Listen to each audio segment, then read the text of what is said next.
Welcome to Anti-Aging Unraveled with Dr. Lori Gerber. The body is one of the most complicated systems in the universe.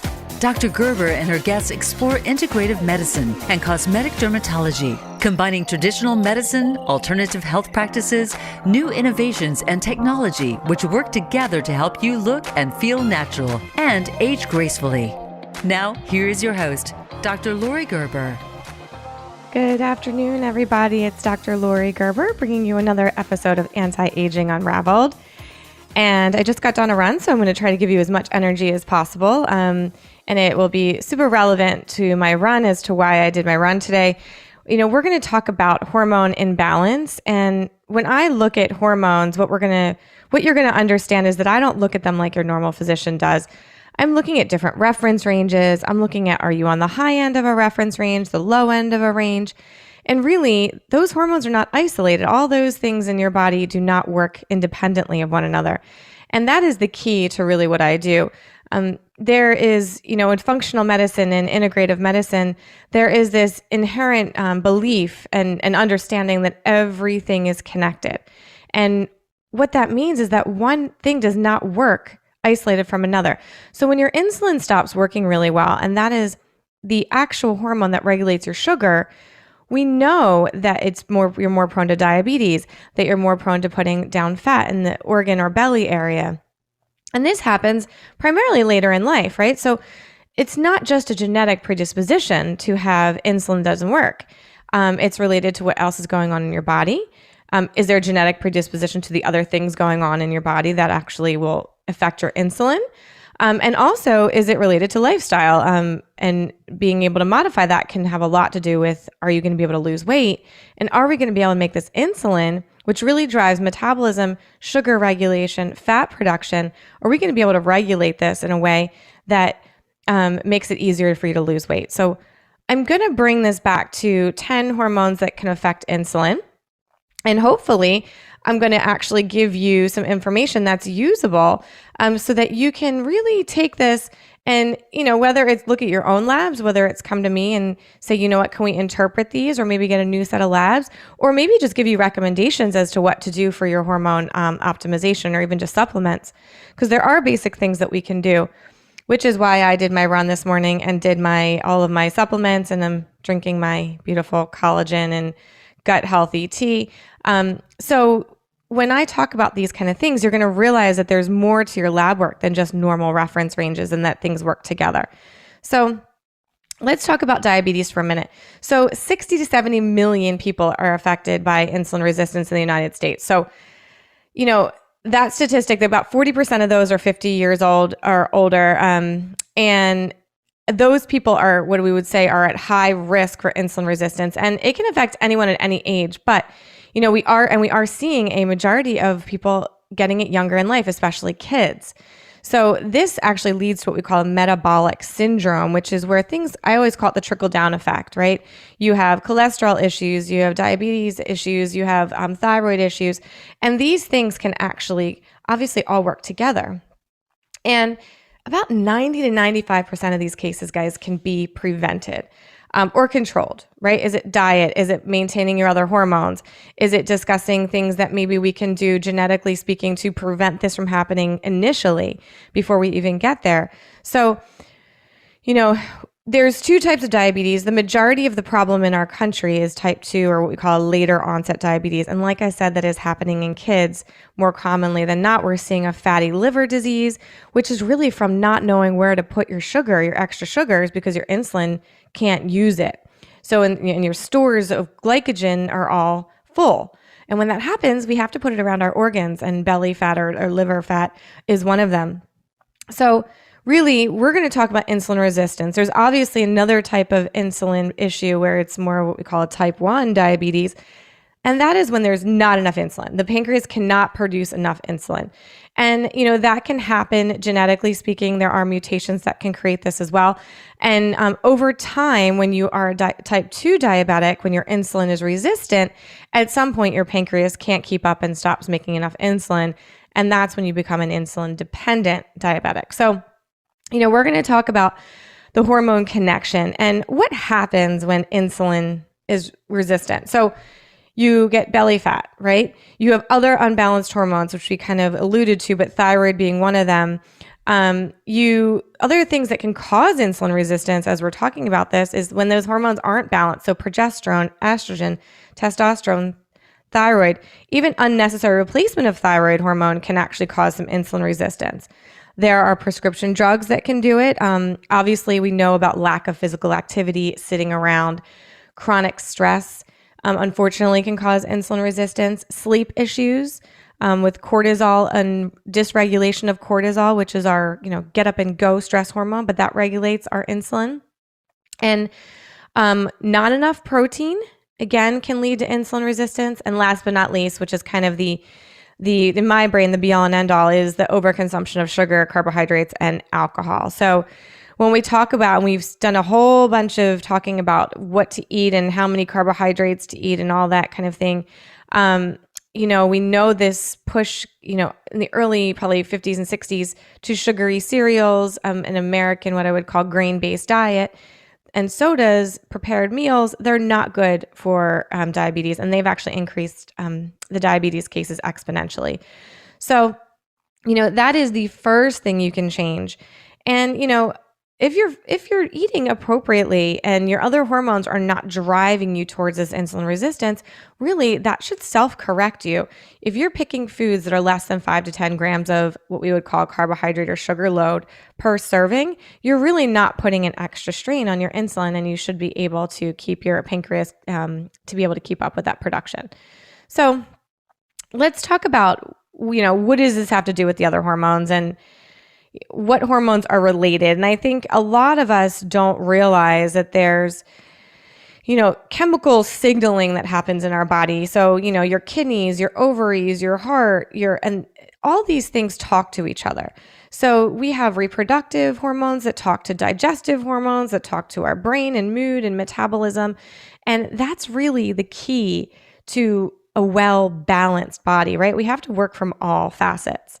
And the first hormone I want to talk about, and I'm going to do a whole talk on thyroid, guys, and that's my first hormone, but we're going to talk a little bit about thyroid hormone.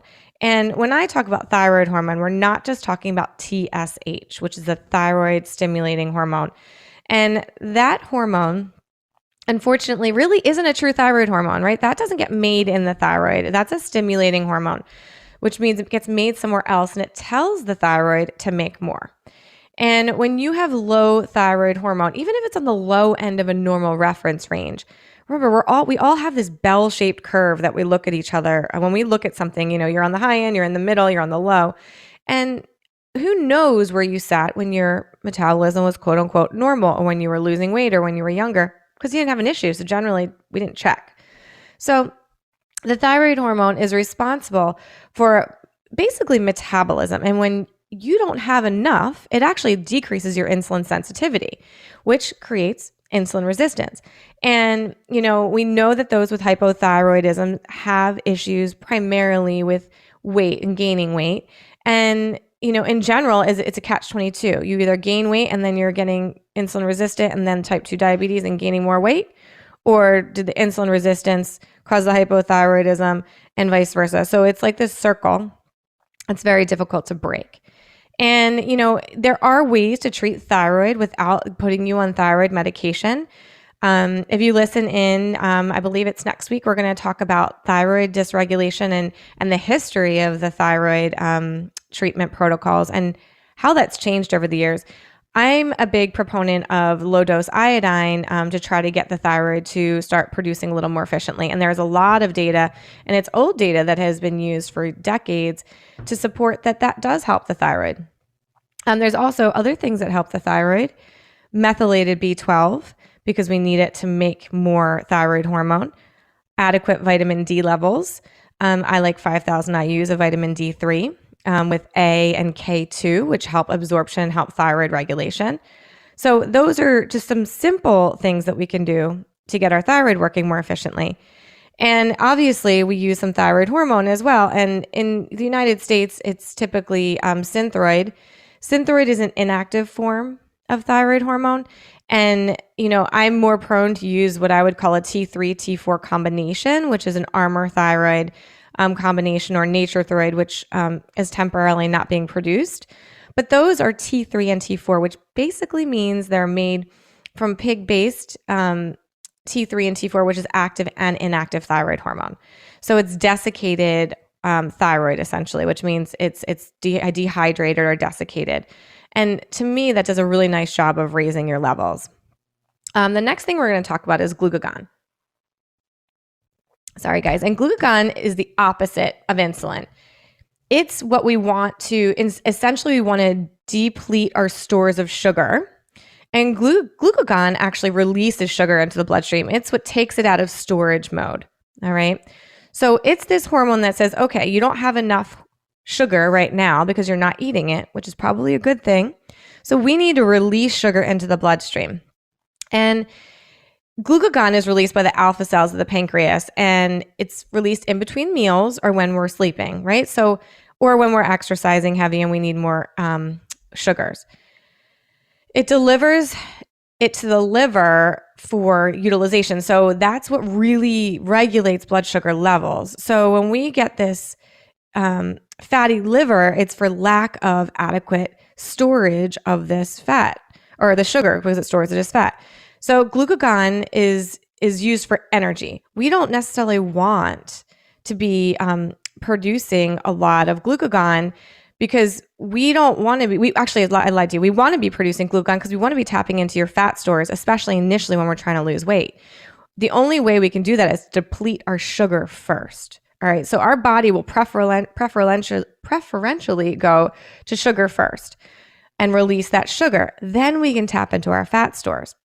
So if we are using too much glucagon and we keep using this to release additional sugar, the insulin gets on overload. Okay. So the more sugar stores we have, the more our insulin has to work to convert that sugar and put it into the cells.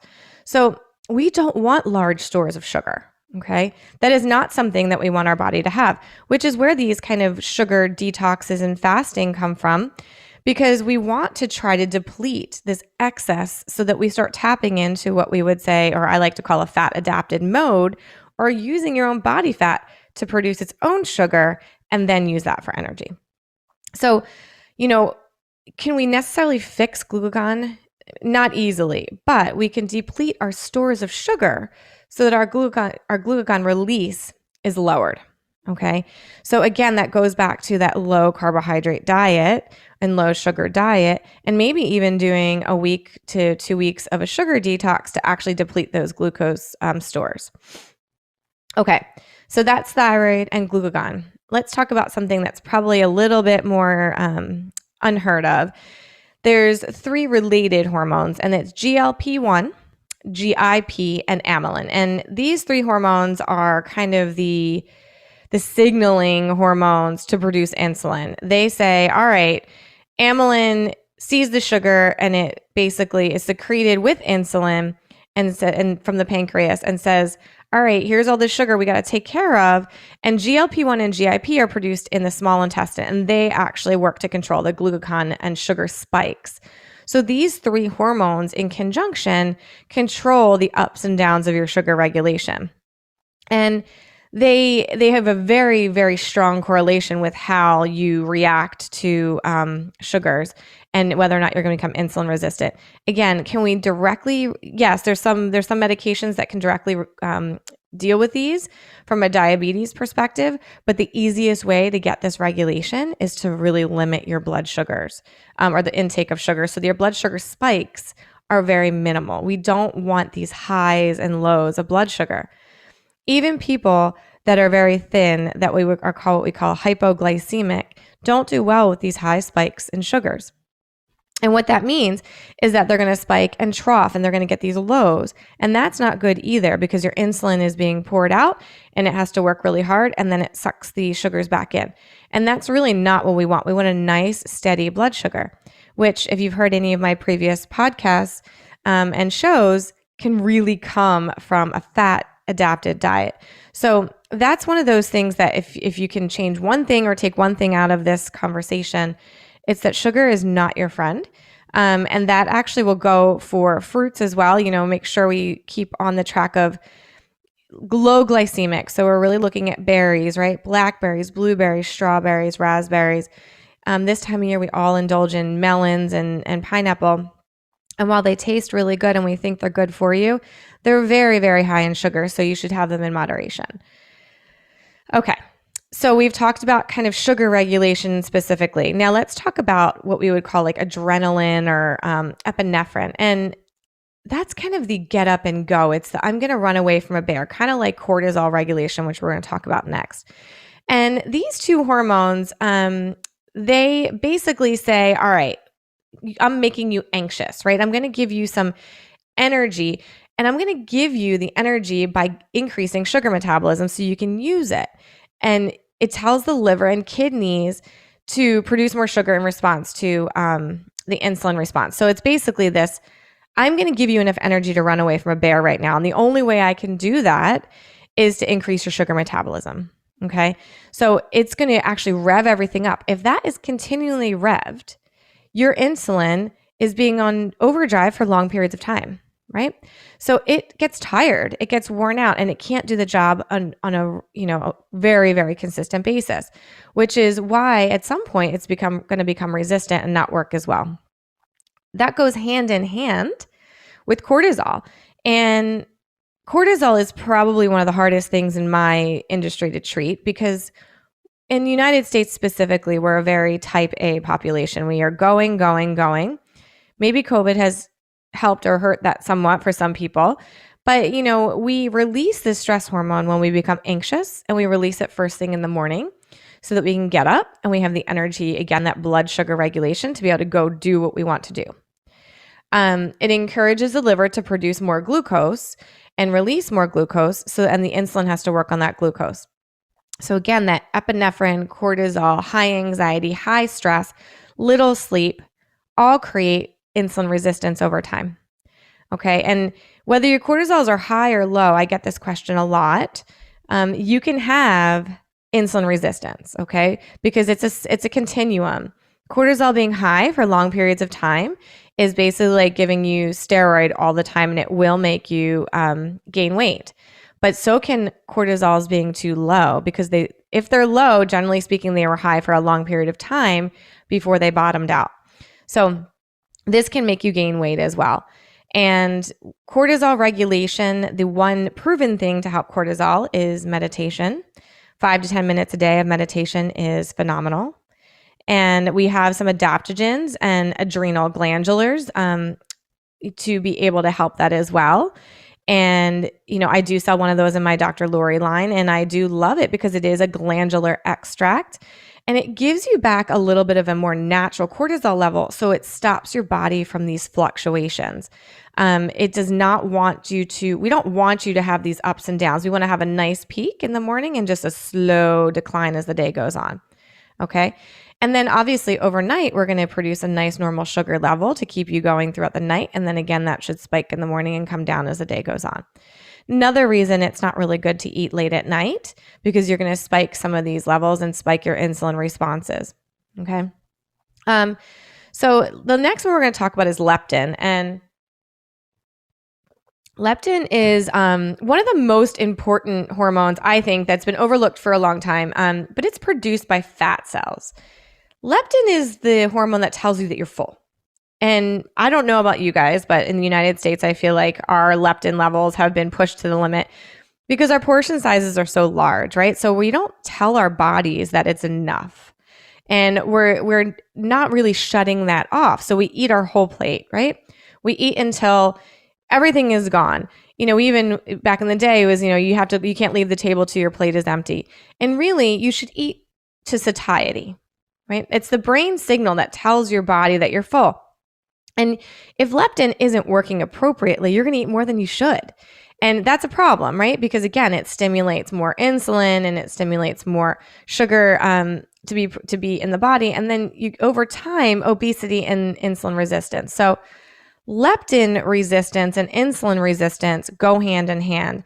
And I think it's a hormone that probably should be checked when we talk about things that maybe we're not doing as primary care physicians, because insulin and leptin can give you a really good sign of someone whose insulin is not being is starting to become resistant. And maybe you're not diabetic yet, but you're coming into these trends of where your body is working harder than it has to. That's a really big deal. In medicine, I feel like we tend to treat after the fact, right? We don't treat proactively, and that's an issue. So, if we check these leptin levels, we check cortisol morning levels, I don't need, a whole trend. If we check the thyroid, the TSH, the T3, the T4, the antibodies, these things will give us a better clue of how this is all working. Instead of just waiting until your glucoses and sugars go up on your blood panel and your primary says, hey guys, it's just your genetic, predisposition to diabetes. We're going to have to put you on something. And while I love metformin for how it works on insulin levels and sensitivity, if we don't have to be on a drug, I find it to be much more beneficial than having to be on one if we can find things early. And I do find people are pretty responsive to telling you, or you telling them rather, that, here's what's going on. If you keep going down this slippery slope, this is what's going to happen. And especially with COVID, I think it's maybe pulled some wool off of the eyes of some people where they've really taken a proactive approach to their wellness and healthcare. So another hormone, let's switch gears a little bit to sex hormones. And growth hormone is something we talk about, I guess, timidly. And again, I don't know how much you want to do with growth hormone. I do some with growth hormone, and I do feel like there's some really good places for peptides and things that stimulate growth hormone. But growth hormone is what we call kind of the anti-aging hormone. It leans you out. It makes you feel better. It helps you with weight loss.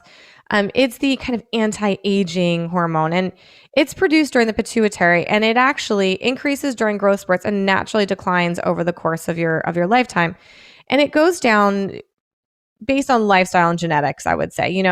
Healthy lifestyle and exercising and eating well can actually improve growth hormones.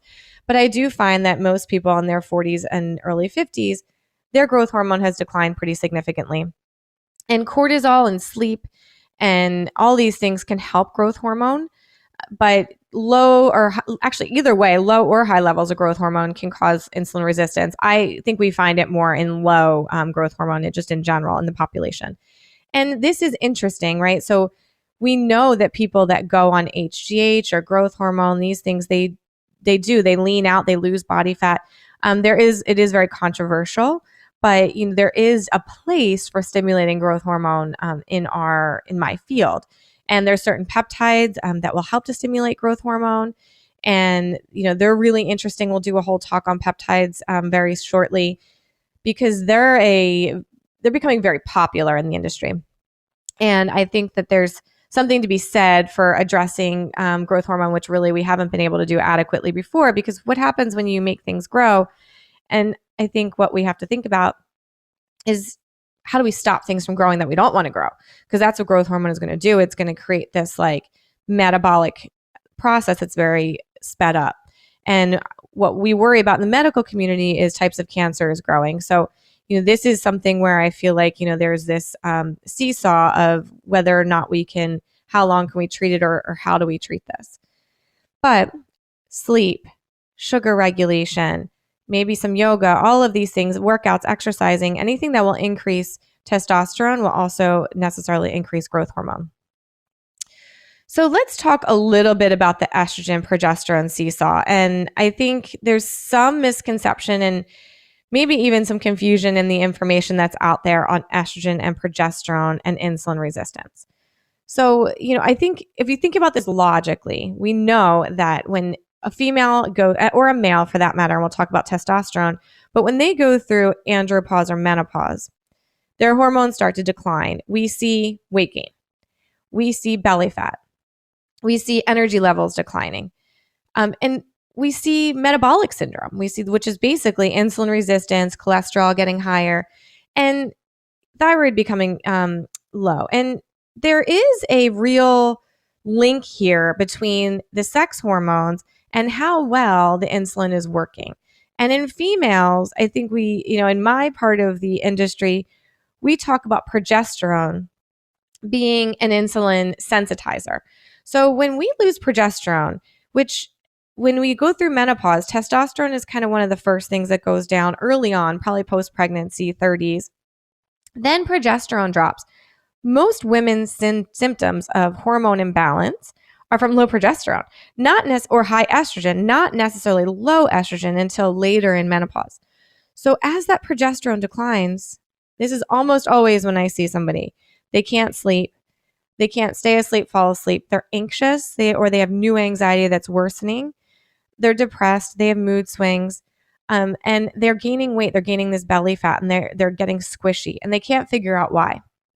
And their periods are probably still regular. Maybe they're shortening a little bit or lightening, but progesterone is responsible for thickening the wall of the uterus and kind of holding the lining in, right? So it's really the pregnancy hormone.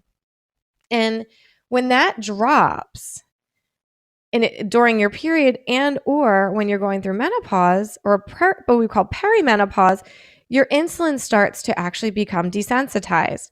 And that happens obviously pretty early in life for a lot of people. So in your 40s, maybe even your, or late 30s.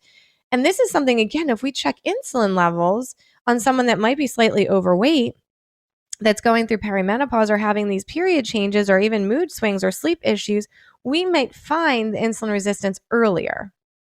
And that's something that I think is really important. Not even necessarily having to treat the progesterone, which we can do with a supplement like pregnenolone to help stimulate some progesterone production. We can give you a bioidentical progesterone to help kind of raise up those progesterone levels slightly, help with mood and help with insulin. And we don't have any estrogen risk. We're not talking about cancer risk. We're actually it's the anti-cancer. It's the blocking of the proliferation that estrogen creates. Okay. So bioidentical progesterone is very safe. It will actually help with insulin resistance, help with mood, help with sleep, get you through some of these perimenopause symptoms, and maybe prevent some of this weight gain that's going to perpetuate this insulin resistance becoming diabetes. So we know that that's a problem. Okay, so now let's talk about estrogen falling.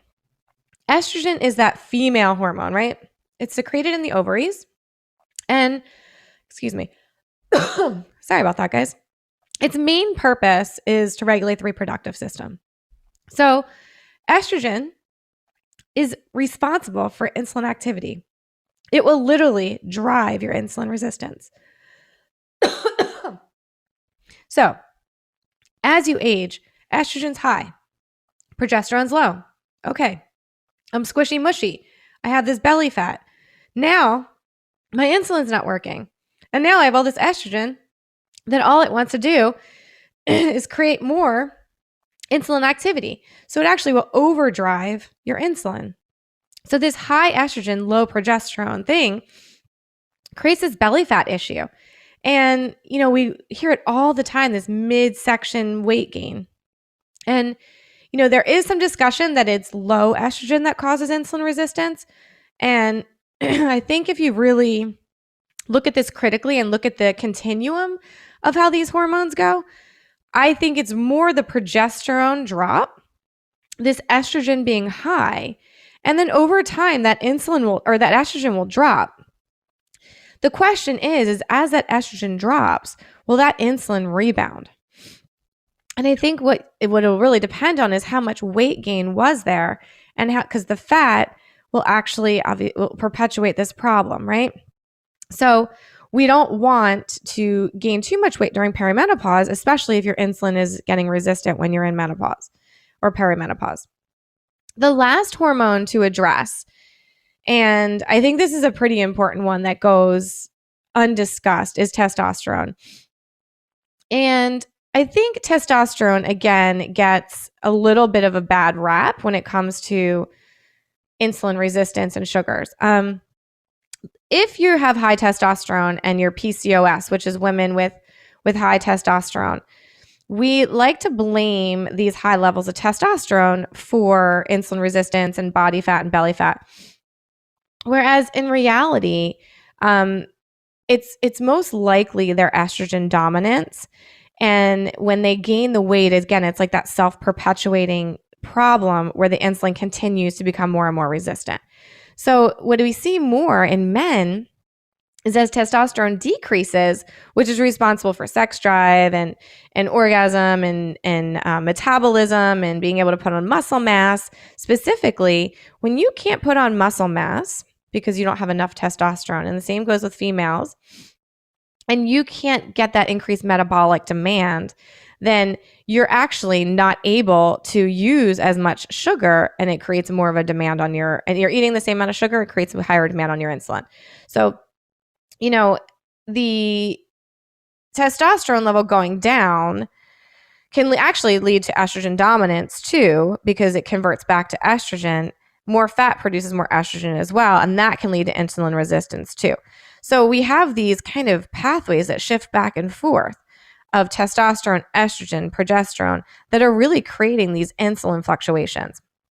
So, women also, let's talk about testosterone is produced in the ovaries, and when it goes down, yes, it goes down late in your 30s most likely, but if you've had a hysterectomy, within about 2 years, all of your sex hormones are going to go down, including testosterone. So, with women that had hysterectomy, their biggest complaints are usually hormonal complaints within about 2 years, and testosterone is part of that, okay? And it does help with insulin resistance, so you gain weight. Same thing with progesterone. You can gain weight when you take out the uterus and put the ovaries into a premature menopause. The question I get a lot is, why did I go through menopause if I leave my ovaries in? And I get this question a lot. And I think, maybe as doctors, we need to be a little bit better at looking at physiology and understanding what happens when you take out a uterus. And again, I'm not a surgeon, but when you clamp off the blood supply or you take out the portion of the blood supply to the ovaries in order to get the uterus out, the amount of circulation to the ovaries declines.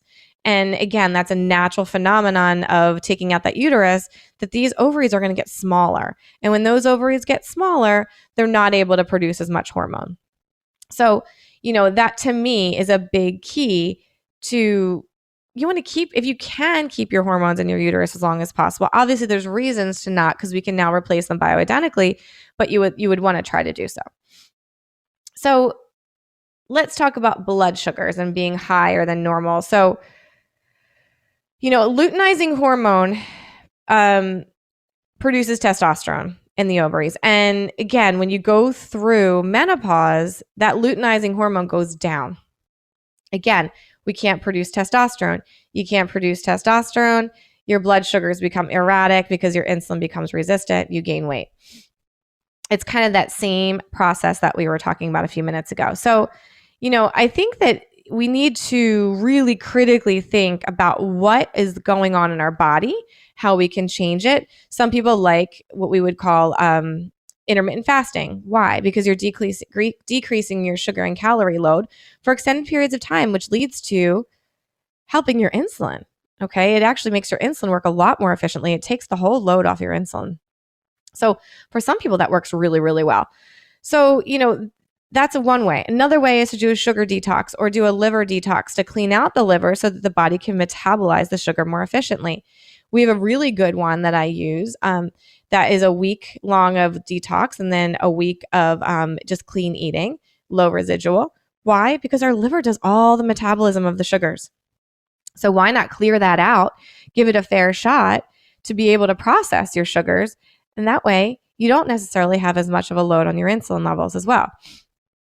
And again, it should help with all processing of all toxins for that matter. So, the less testosterone you produce, the less calories you're able to tolerate, the more fat you'll store as body fat, the less metabolism your muscles have, again, and your insulin resistance and blood sugars are just perpetuated.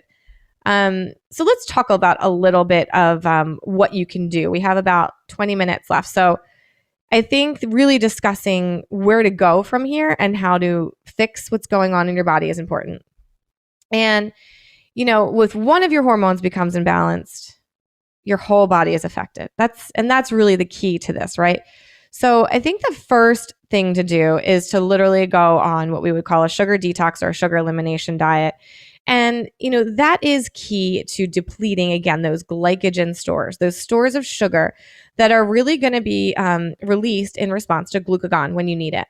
And we don't want that to be there. So what I suggest is 2 weeks of getting off of carbohydrates, everything that's fruits, that's breads, that's pastas, that's chickpeas, that's hummus, for 2 weeks. So it's protein and veggies, but you do have to increase your fat intake for that 2 weeks. And you are going to need to add a little bit of salt into your diet for that 2 weeks so that you don't feel like you're dehydrating or you're getting lightheaded and that you're able to do things.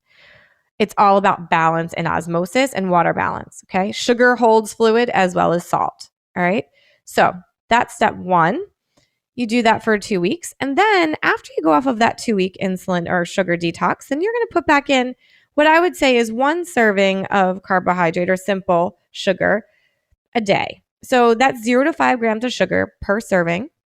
And that's once a day. So that's berries. That might be a little bit of honey and something very, very simple. Why?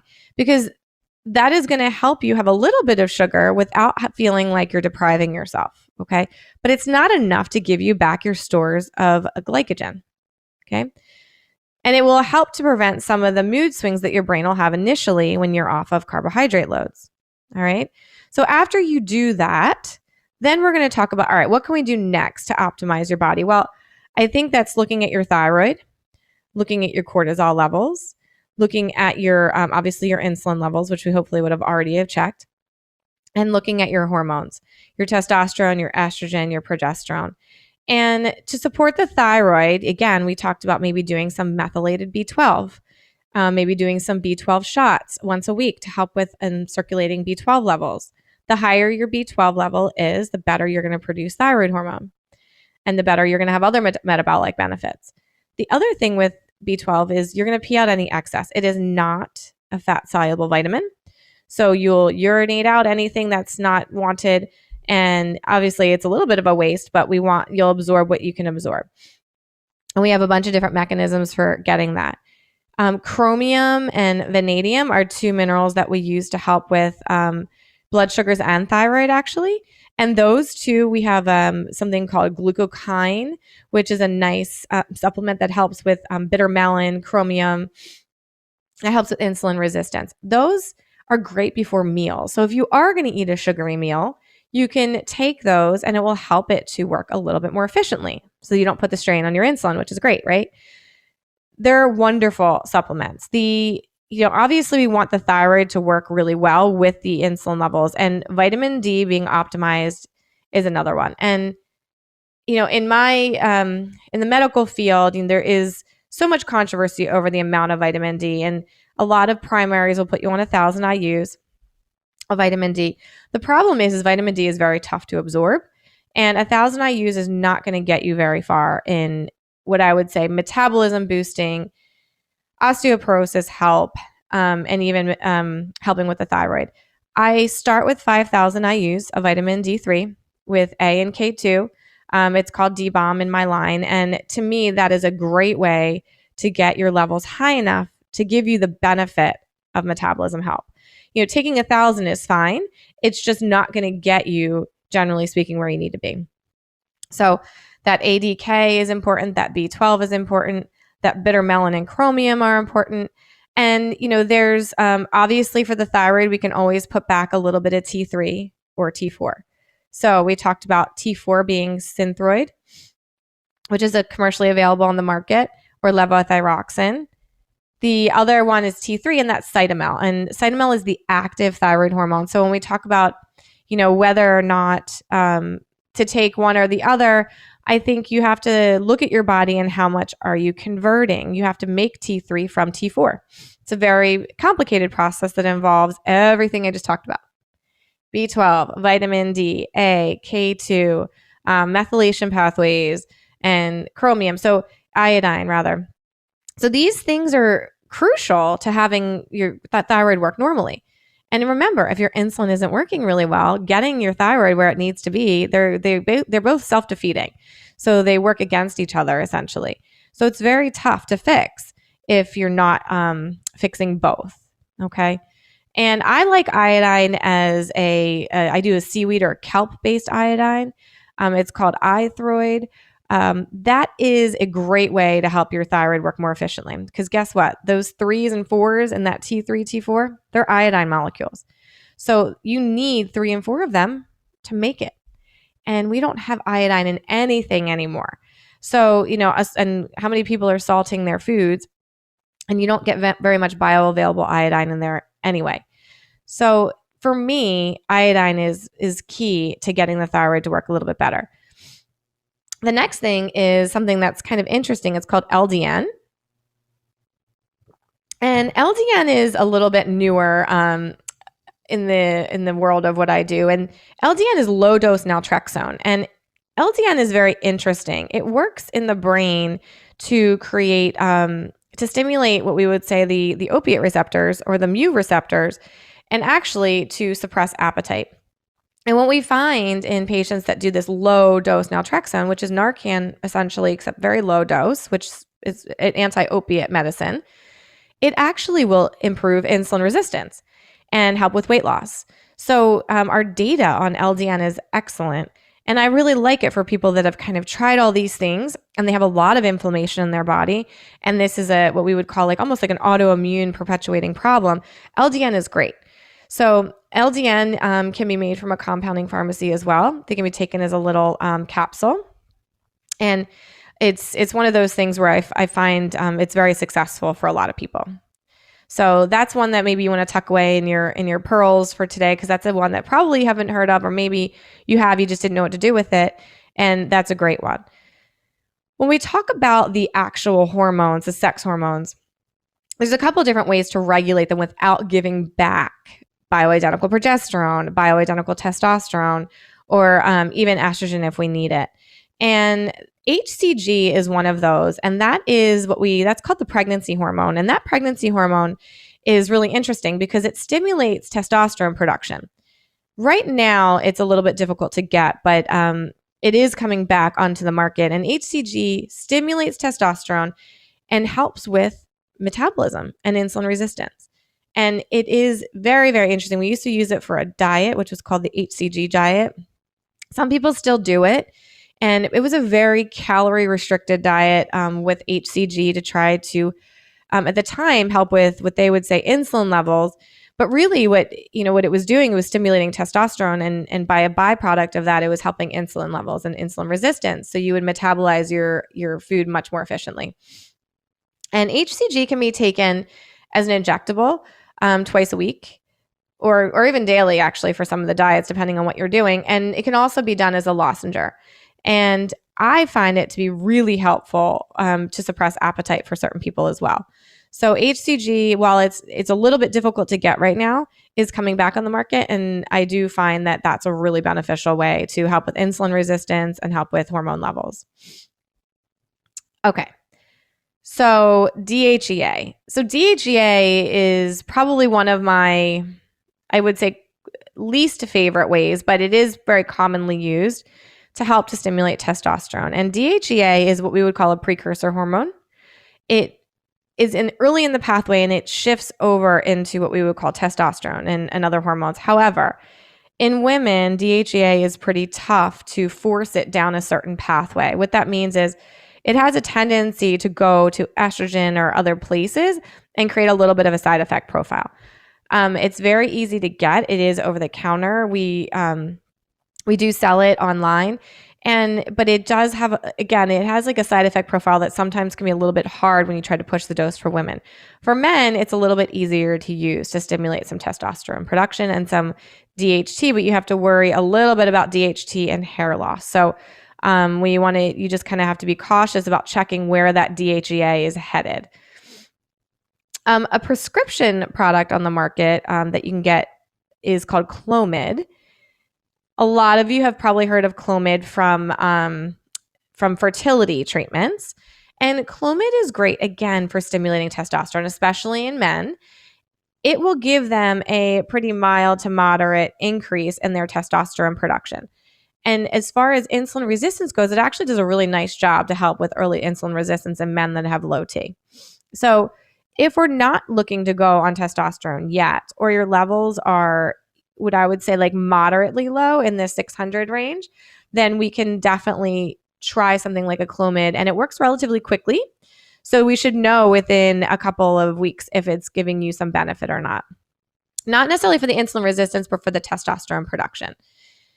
So, I think that Clomid is definitely an option. And I think it's a little bit underutilized. It doesn't give you a huge increase in testosterone, but the little bit that it does do, I do find that with a lower sugar diet and the insulin resistance comes down pretty nicely. Okay. So let's talk about traditional metformin a little bit. I like metformin. I'm sure most people know about metformin. I'm going to do a whole talk on what I would say is the 10 most anti-aging supplements and medications of all time.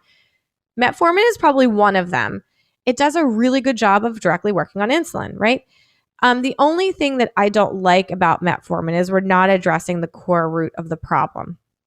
So if you're doing that with a really low sugar diet and we're getting your insulin levels to come down and we get you off of metformin at some point, then I'm all for it. But metformin on its own, my only problem is we're not teaching you anything, or we're not fixing anything around the insulin. We're just assuming that your problem is insulin and that's it. So I don't have a problem using it. I just don't like using it in isolation.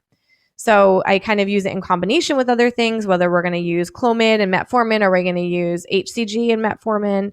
Are we going to work on your thyroid as well with the iodine or are we going to use LDN? So these are ways that I like to combine them as opposed to using it by itself. And I think, one that probably none of you really know unless you've listened to my podcast is actually Vespa. And I can't wait for more data on Vespa specifically. But Vespa is a wasp extract that actually helps. The wasp itself has the highest, it can run off its body fat for the longest period of time. So it has great sugar regulation, right? So it's all fat adapted and it's wonderful. So if you're going to go on these low sugar diets, which I do highly encourage, and you're going to back off of the carbohydrates and you're going to get on some good healthy fats, Vespa helps you to tap into your natural fat stores for use while you're working out, while you're doing your day, so that you're not as hungry. And I think if we really look critically at what's going on there, is you're going to find that insulin levels are dropping pretty exponentially with Vespa use. And why? Because we're not necessarily needing it to tap into anything, on a what I would call a peak and a trough. We're not spiking anything. We're really just giving you this steady dose of sugar. So if we actually checked it over time, I bet you it would be just super steady and stable. And Vespa is a liquid. It is, you kind of squeeze a pouch into your mouth before a workout or in the morning before you leave for work. And it works for a while actually, depending on how extreme your workout is and stuff like that. There's all kinds of protocols online. You can find that on my website with a discount code as well. Just message me on info@mydrlori.com to get some more info if you can't find the discount code from my couple podcasts ago. And what you're going to find is that it really helps. I've gone back on Vespa over the last 6 months or so during COVID, and I find that I'm a lot less hungry. I don't have to necessarily worry as much about getting the extra fat content and getting the extra sodium in. I just feel a lot more regulated. So, when you were talking about things that are maybe outside the box, Vespa is definitely one of them. So with the last 4 minutes or so, I want to talk a little bit about my products and what I have to offer you guys. So, I don't know, behind me, and I'm not sure how many of you can actually read if you're watching my podcast, but we have a lot of products to help with this. And you don't necessarily have to be in one of my programs to go on these products. And I can do an analysis of what's going on with you, sometimes without even labs. So we can talk about symptomatology on my intake. We can go through it and I can give some suggestions on hormone optimization. And what I would say is we can go on Fullscript, which is actually a supplement wholesale website or retail website that's all pharmaceutical grade, and pick out some that aren't in my line. And of course, there's some that are in my line that I think are really wonderful for helping you with sugar regulation. If we're trying to get your sugar regulated, we have to treat your gut. That's one of the, probably, I guess, global things that we talk about when we talk about regulating diet, inflammation, blood sugars, is that we have to have your gut healed up. So that gut shield or that gut calm powder, which is on my website, which is in this beautiful Gran Fondo mug, is wonderful for helping to calm the lining down and getting things to work a little bit more appropriately, especially if your antibodies, your inflammation are up. Because remember, you can fight your own insulin, you can fight your own thyroid. Again, when you start fighting those things, what happens? You start to become resistant and your thyroid becomes sluggish. So we want to calm down that gut lining. The other one that I really like is something called Pro Motility or Motility Pro. And what that does is it helps move the food through the gut. It is basically, it's an herbal supplement. So it helps so that your gut's not backing up with the food. If the food is sitting in there and not being absorbed appropriately, again, blood sugar regulation is going to be much more difficult. Okay. By the same token, a good probiotic will help as well. We have two. We have the Gut Biome, which is a more traditional probiotic, it's called Saccharomyces boulardii and Saccharomyces rhamnosus. But those two bugs are really good for helping to regulate what I would call like a normal inflammatory gut or a leaky gut. If you don't do well with probiotics, generally speaking, you're what we call probably SIBO or an inflammatory bowel. And in those patients, we have a new one called Sporify. And Sporify is a spore-based probiotic. It's really kind of cool. That probiotic actually is, it's basically not alive. It's a spore, but when it hits the small intestine, it actually becomes activated and it helps to draw out the extra bacteria from the gut. If you listen to my SIBO lecture or podcast, you'll hear all about that. That is a wonderful probiotic for people that may feel that probiotics either worsen their symptoms or don't help at all. So, those gut products are great. Then I use glucokyne, iodine. Like I said, we prescribe Armour if we have to for thyroid regulation. We also can do the DHEA, which is also on my on FullScript portal. If we have to do the prescriptions, we can go that route as well. Vespa is available as well, like I said, on my portal. So again, when we talk about these things, I just want you guys to understand that your traditional doctor, unfortunately, and I was one of them, so I can speak from experience. I'll be lecturing for the college, the ACOFP, the College of Osteopathic Family Physicians, on integrative medicine and maybe what we can incorporate into your regular family practice visit coming up, because we don't think about these things in traditional medicine. We're too busy being retroactive instead of proactive. And then things are not isolated. I put you on cholesterol medicine. What happens within 2 years? You don't have enough cortisol, or you don't have enough sex hormones. You get ED. These are things we don't think about. So just to close, guys, if you want to do this, you can go on my website, mydrlori.com, and you can fill out a wellness intake and we can talk about where to go next. We can get you lab script. Or if you just want information on supplement recommendations, put that in your message. And again, info@mydrlori.com if you want to email me directly. All right, guys, I hope that was informative. And until next Wednesday, I'll see you soon.